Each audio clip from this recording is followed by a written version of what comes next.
Okay, എന്നാ madam പരിപാടി? ഇന്ന് നമ്മള് ബീഫ്, നമ്മളെ ഞായറാഴ്ച സ്പെഷ്യല് ബീഫാണ്. ബീഫ് പൊട്ടി തെറിച്ചോന്ന് നമുക്ക് തെറിപ്പിച്ച് നോക്കാം. ഒന്ന് ഫേഷ്യൽ ചെയ്ത് സെറ്റപ്പ് ആക്കുക. എന്തിനാന്നറിയാം? അതെ, ഇത് നമ്മുടെ നാട്ടിൽ നിന്ന് കൊണ്ടുവന്ന നാടൻ കത്തിയാണ്. അപ്പോൾ ഇതിന് ഇടയ്ക്കിടയ്ക്ക് ഒന്ന് പപ്പയുടെ കത്തി. അപ്പോൾ ഇതിനൊന്ന് ഇടയ്ക്കിടയ്ക്ക് ഫേഷ്യൽ ചെയ്ത് കൊടുത്താലാണ് ഇവൻ പണിയെടുക്കുകയുള്ളൂ. അപ്പോൾ ബീഫ് മേടിച്ചപ്പോഴേ ബീഫ് വലിയ വലിയ പീസാക്കിയിട്ടാണ് അവർ കട്ട് ചെയ്ത് തന്നേക്കണം. അപ്പോൾ നമ്മൾ ഇതിനൊന്ന് ചെറുതാക്കണം. അപ്പോൾ അതിൻ്റെ പണിയിലാണ് ഞാൻ. അതിൽ നമ്മുടെ നാടൻ പോത്ത് വരട്ടിയതും പിന്നെ നമ്മൾ അതിൻ്റെ ഒപ്പം ഒരു എന്തെങ്കിലും ഒരു കോംബോ എന്ത് വേണം നമുക്ക് ഇന്ന് അതിൻ്റെ ഒപ്പം? ചപ്പാത്തി വേണോ? അത് നമുക്ക് നമ്മുടെ സ്പെഷ്യല്, നമ്മുടെ പെരുമ്പാവൂരുടെ സ്പെഷ്യൽ പിടി ഉണ്ടാക്കിയാലോ? ഇന്ന് പിടിയും പോത്തിറച്ചി. അപ്പം നമ്മൾ ഇന്ന് പിടിയും പോത്തിറച്ചിയാണ് വെക്കാൻ പോണത്. അപ്പം എന്നാ കത്തിയും എൻ്റെ സാമ്രാജ്യത്തിന്റെ കത്തിയും താക്കോലും ദാദാ ഏൽപ്പിക്കുന്നു. ബാക്കി കട്ട് ചെയ്തു. കത്തി പതുക്കെ. അപ്പം അത് ബാക്കിയുള്ള കാര്യങ്ങളൊക്കെ ഞാൻ റെഡിയാക്കി. നമുക്ക് ഇന്ന് പിടിയും നമ്മുടെ നാടൻ സ്റ്റൈലൊരു പിടിയും പോത്തിറച്ചിയും കൂടെ കൂടി ഇന്ന് നമുക്ക് വെക്കാം. ഇന്ന് സൺഡേ ആണ്. അപ്പം ഇന്ന് അടിപൊളിയായിട്ടൊരു പിടിയും പോത്തിറച്ചിയാണ് നമ്മൾ വെക്കാൻ പോണത്. അപ്പം മാഷ് ഇവിടെ എൻ്റെ പപ്പ കത്തിയാന്നാ പറയണത്. അപ്പോൾ നമുക്ക് ഇന്നത്തെ പിടിയും പോത്ത് നമുക്ക് വെക്കാനുള്ള ബാക്കി പണികളൊക്കെ ചെയ്യാം. അപ്പോൾ ഞാൻ എല്ലാം ഒന്ന് റെഡി ആക്കട്ടെ.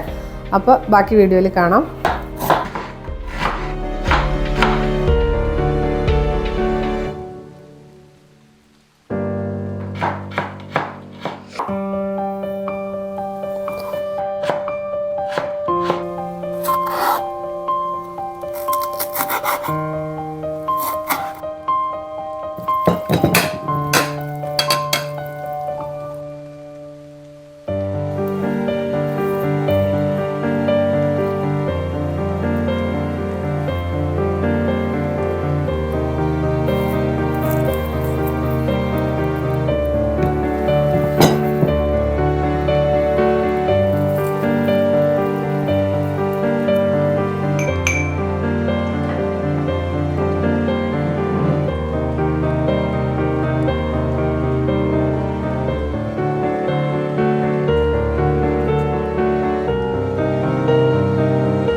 നല്ല ആവി പറക്കണ നാടൻ സ്റ്റൈലിലുള്ള പിടിയും പോത്തിറച്ചി റെഡി ആയിട്ടുണ്ട്. അപ്പോൾ ഇതാണ് നമ്മുടെ പോത്തിറച്ചി. ഇതാണ് നമ്മുടെ പെരുമ്പാവൂരുകാരുടെ സ്പെഷ്യൽ പിടി. അപ്പോൾ ഇനി നമുക്ക് കഴിക്കാം. അപ്പോൾ ഇതുപോലെയുള്ള നല്ല നല്ല വീഡിയോസിനായിട്ട് പുക പറക്കണം ഭയങ്കരമായിട്ട്. അപ്പോൾ ഇതുപോലെയുള്ള നല്ല നല്ല വീഡിയോസിനായിട്ട് നമ്മുടെ ചാനൽ ഫോളോ ചെയ്യുക. അപ്പോൾ സബ്സ്ക്രൈബ് ചെയ്ത് കൂടെ കൊടുക്കും. നല്ല നല്ല വീഡിയോസായിട്ട് വീണ്ടും കാണുമ്പോഴേക്കും എല്ലാവർക്കും നന്ദി, നമസ്കാരം. അപ്പോൾ കഴിക്കട്ടെ. ബീഫ് കറി റെഡി ആയിട്ടുണ്ട്. അപ്പോൾ ഞങ്ങളും റെഡി കഴിക്കാൻ.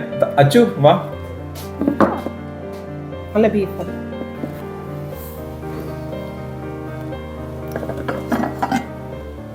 ബീഫല്ലടാ, അത് ചിക്കൻ. അമ്മന്റെ ബീഫ്. അത് അമ്മ പലതും പറയും. ചിക്കൻ നീ കഴിക്കി. ചിക്ക് ബീഫ്. ചിക്ക് ബീഫ്. അത് ചിക്ക് ബീഫാണ് തമ്പുരുവിന്. ബീഫ് എന്ന് പറഞ്ഞാൽ ചില ആൾക്കാർക്ക് കഴിക്കാൻ ഒരു ബുദ്ധിമുട്ടാണ്. അവർക്ക് വേണമെങ്കിൽ ഞങ്ങള് ബീഫ് വെച്ചാലും ഞങ്ങൾ പറയും ചിക്കനാണ്. അതാണ് ചൂടുണ്ട് ലാങ്സ. ചില ആൾക്കാർക്ക് ചിക്കൻ മാത്രം ഇഷ്ടമുള്ള ആൾക്കാരാണ് ഈ കുടുംബത്തിലുള്ളത്. അതായത് പ്രത്യേകിച്ച് ഞങ്ങളെ തമ്പുരു. അപ്പൊ ഞങ്ങൾ ബീഫ് മേടിച്ചാലും ഞങ്ങളത് ചിക്കനായിട്ടാണ് ഇവിടെ അതിനെ നാമകരണം ചെയ്തിരിക്കുന്നത്.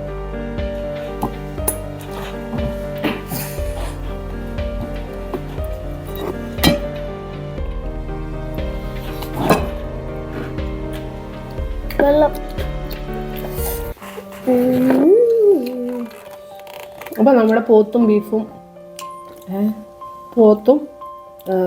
പിടി റെഡി ആയിട്ടുണ്ട്. അപ്പോൾ ഞങ്ങൾ കഴിച്ചുകൊണ്ടിരിക്കുകയാണ്. അപ്പോൾ അതിങ്ങനെ ഈ പോത്ത് ഗ്രേവി ഇങ്ങനെ ഒരു പിടിയുടെ ഒരു ചെറിയൊരു ഉണ്ടകൾ എടുത്തിട്ട് തേങ്ങ കൊത്തും. അടിപൊളി. അങ്ങോട്ട് തമ്പുരു ഉച്ച എങ്ങനെയുണ്ട്? അടിപൊളിയാണോ? ഇച്ചിരി ചൂടും ഇച്ചിരി എരിവും. ഇച്ചിരി ചൂടും ഇച്ചിരി എരിവത്തിനേലെ തമ്പുരു കഴിക്കാൻ രുചിയുള്ളൂ. ഇപ്പൊ എരിവ് മതി, ചൂട് മതി.